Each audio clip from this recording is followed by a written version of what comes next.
My name is Suhair Barsoom, and I'm professor of light structures.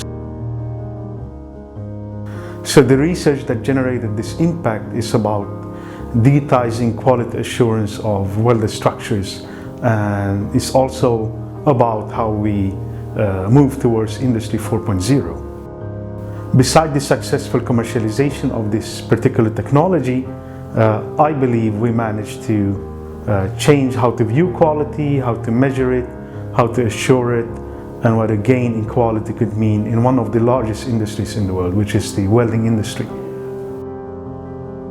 I believe that this type of technologies will be one of the utmost important ones in order to digitize the industry and to reach the Industry 4.0 goals.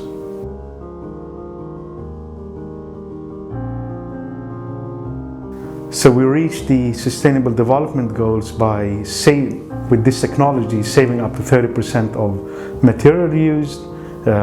We enable reduction of component weight up to 40%, increase quality of products, and increase structural durability, and also ultimately increase safety and prevent failure.